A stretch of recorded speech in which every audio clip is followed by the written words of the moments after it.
Hello po. Paahon po kami ngayon sa papuntang bundok doon sa mga taniman ko.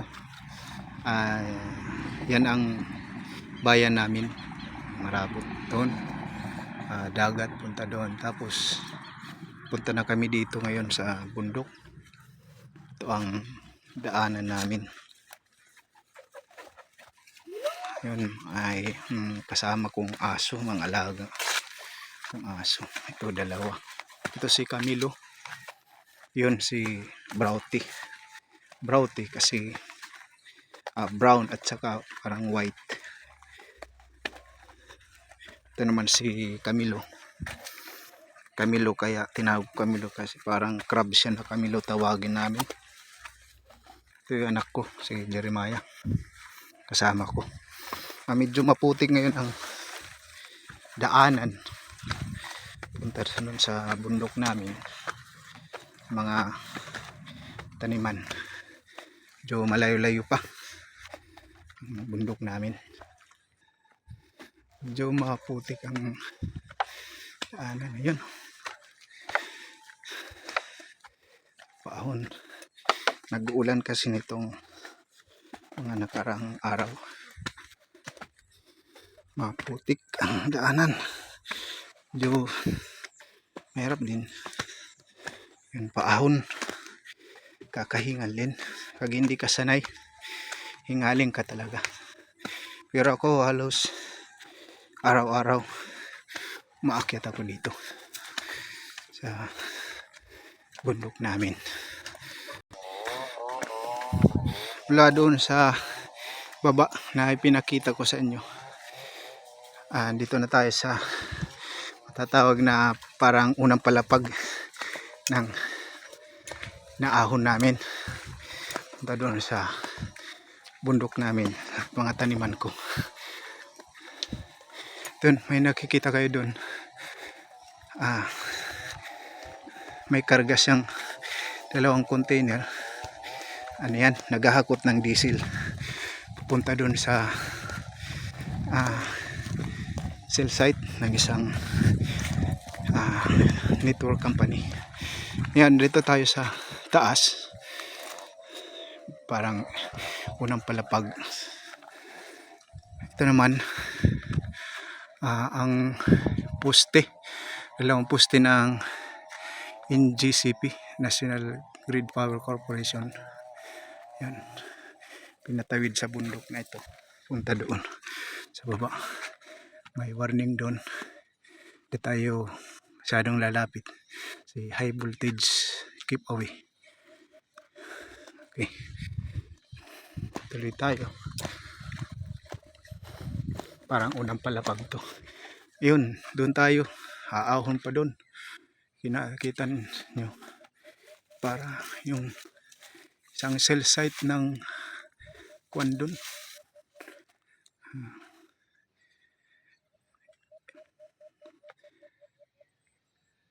Cell site ng isang network company. Doon pa sa likod pa niyan, medyo mataas-taas pa yan. Okay, tutuloy lang tayo. Ito, umpisa ng pangalawang paahon. Doon sa medyo may baba, para sumampa tayo doon sa medyo patag-patag. Ito man, medyo paahon siya. Tapos may lang sandali ay nandun na tayo sa medyo patag-patag naman. Hanggang aahon na naman, punta na doon sa may cell site. Medyo paahon na naman tayo. May mga part din na maputik. Dan yung dalawa kong aso, laging kong kasama. Okay, para tuloy-tuloy mga kababayan ang inyong kakapanood ng aking mga video, ay paki-like, paki-follow, paki-subscribe lang ang aking YouTube channel, Marabot Rocks TV. Yan, medyo paahon. pwede rin nalang pakishare ninyo aking mga video. Paon. Okay, dito tayo sa tatawag na pangalawang palapag ng inaahon namin bundok.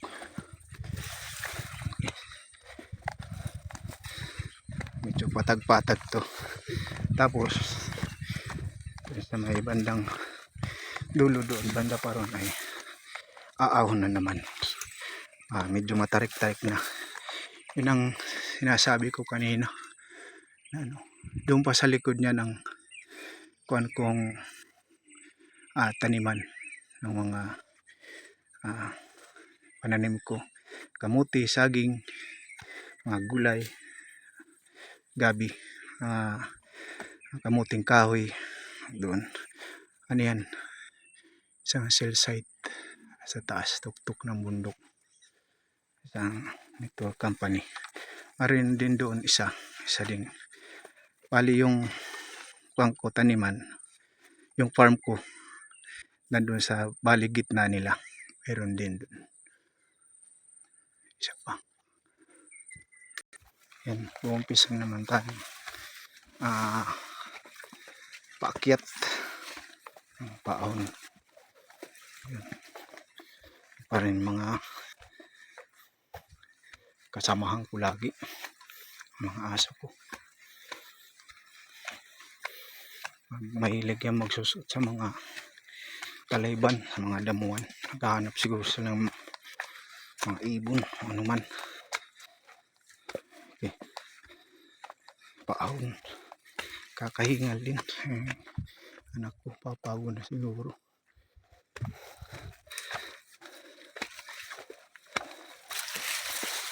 Ayan.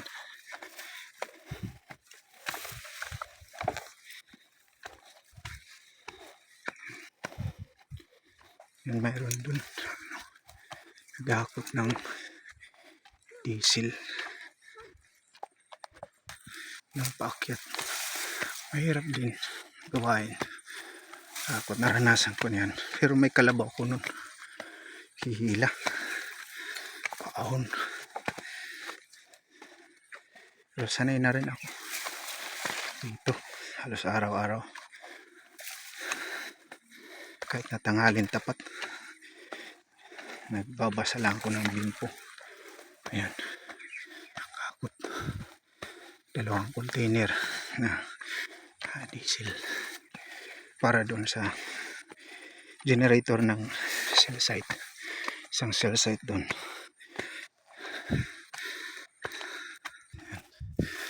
Hirap din. Pero tinarin buhay-buhay. Ayun. On. Naman medyo mabato-bato. Itong dinaanan namin mula doon sa baba ay ano to? Yun, mga dagat. Ano to? Army Road. Tinawag na Army Road kasi itong kalsada noon ng mga Amerikano. Mga 1945. Pananggira ng Hapon. Pababa ito. Ito naman pataas. Taas.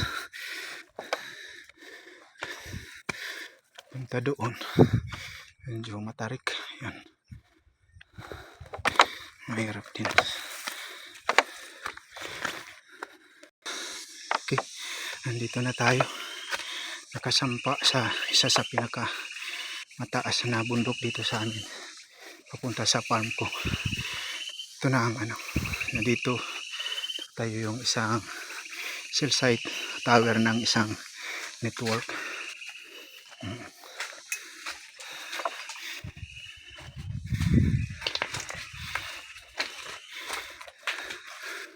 Taas. Tibay din pagkakagawa nila.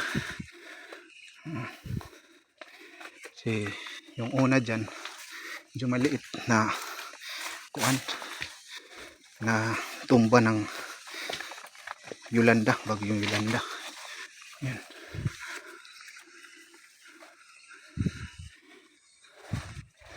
Mas matibay yan. Kakagawa.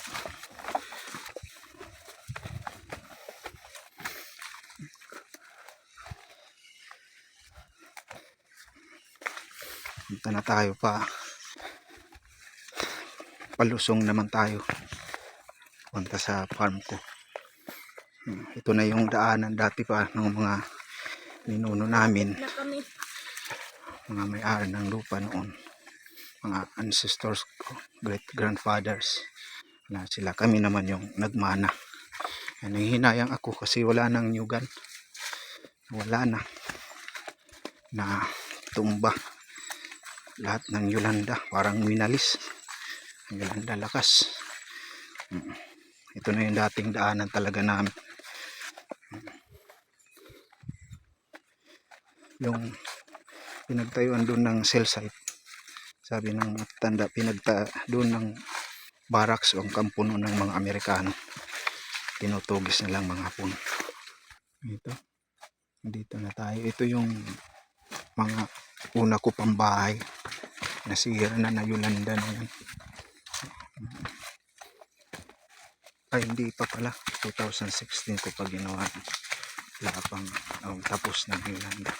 Ito papunta na sa ginawa kong pangalawang bahay. Ayan. Una kong farm. Mga tanim ko dyan. Mga saging. Ito naman. Mga pinya dito. Yung mga pinya na yan. Kita nyo. Pulang pinya. Ayan ang mga sinaunang pinya. Bukod sa tinatawag na Hawaii na variety yan. Yung pula. Mayroon puti. Ito naman mayroon doon sa ilalim. Medyo hinog na yan siya. Hinog. Madilaw na. Pwede nang kunin mamaya. Ito naman kinain ng uwak. Binutas ng uwak. Yung lagyan ng ulan na bulok. Dito naman meron dito yung mga puti. Puti sila. Ayun, may pula. Dalawang variety sila. Mga sinaunang pinya. Sa mga ancestors ko pa yan. Tanim. Hindi naman yan itinanim ko. Basta tumutubo na lang sila. Mula pa sa mga great grandfather ko. Sa great grandfather ko. Ito yung bahay ko. Bahay bundok lang yan. Itong bayan. Ito. Bahay ko. Yan. Bahay ko. Hindi pa gaanong tapos. Bahay bundok lang yan. Pero minsan yan kami natutulog. Ayan. Mga plato ko dyan. Mga gamit din. Ayan. Mga kaldero. Ito naman. Inumin. I-give ko lang nung Friday. Ito yung alat tawagin dito sa amin. Kulungan ito ng mga manok. May mga dati akong manok noon. Mga native chicken. Babalik ko nga. Ito mga tanim ko. Mga una kong tanim. Magbubuo. Ayun, may bunga na yun. Isa dun. Kulang saging. Na siya. Bunga na. Purihin ng road. May bunga na. May iba dun. May bunga na rin. Nakapag-harvest na rin ako. Doon. Yung cell site, isang cell site ng isang network company. Iba lang yun doon. Kanina doon sa baba pakikita ko dalawa. Pananim kong saging. Medyo may natira pang mga yung ilan pero hindi pa nagbubunga. Mga tira lang yan na bagyong Yolanda.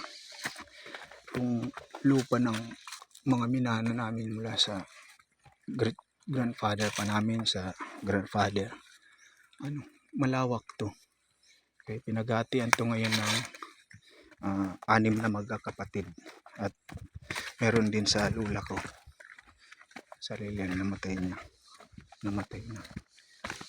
Ayan. Kaya ako na challenge na magtanim dito ng mga iba't ibang klase ng pananim. Lahat ng makakain, sabi nga, na tanim ko dito. Ay nanghinayang kasi ako sa lupa namin. Ayan, yung isang bagong farm. Ayan. Mga nakatanim ko dyan,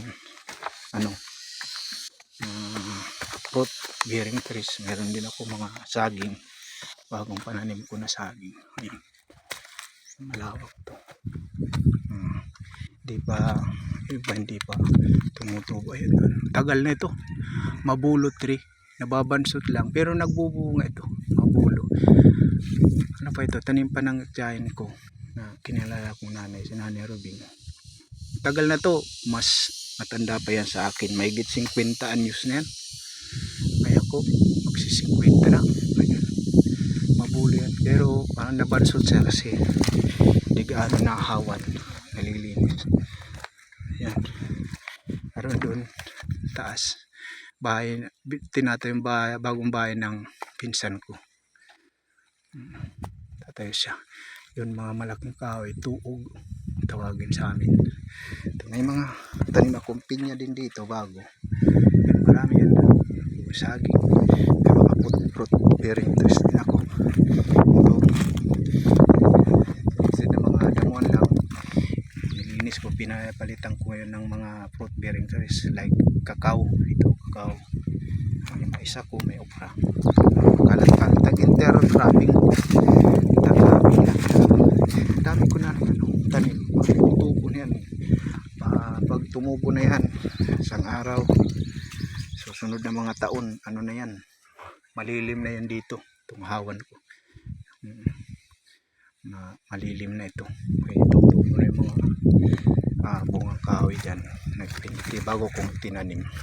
Hanggang doon yung yung bago kong tanim ngayon ng mga kamuting kahoy. Dati kasi hinarvest ko na at kinain din ng mga baboy ramo nandyan. Yung pinalitan ko na ng bagong tanim, hindi pa nagtutubo. Mga pa lang yan, bago pa kinain. Mga pinya ko ito, susunod na taon, next year na anyan ng pinya, may na yan, mga bunga na yan, mga harvest, ganyan, mga dumalaga na. Marami yan.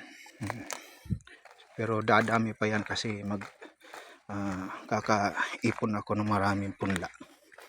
Ito tayo sa kamuti naman, kamuting baging. Kamuting baging. Ito, may mga bago akong tanim. Kamuti yan. May mga luma na rin. Napagkuhanan ko na yan ng laman.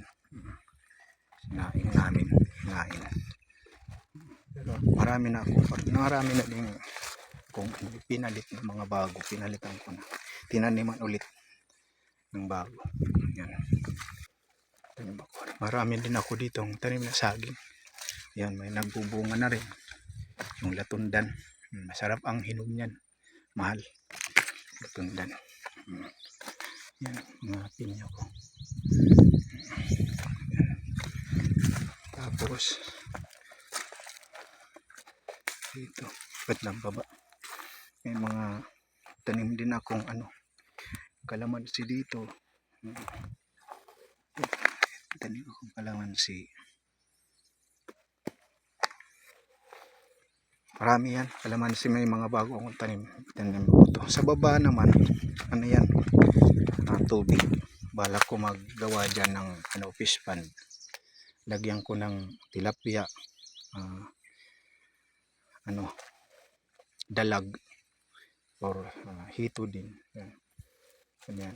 Pwede rin kanyan, pangsaing, tubig. Pwede maligo.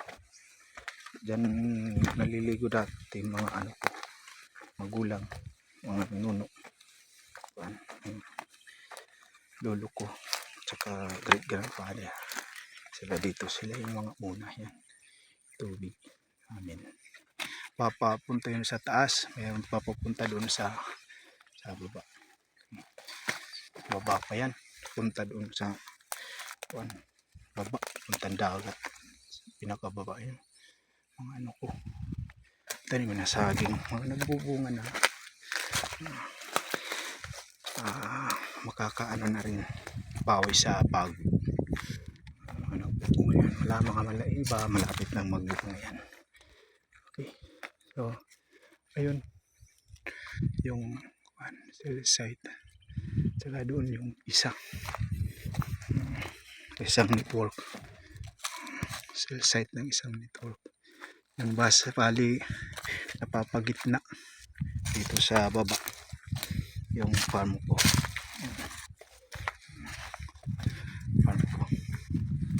Okay, yan, nasa gitna ako.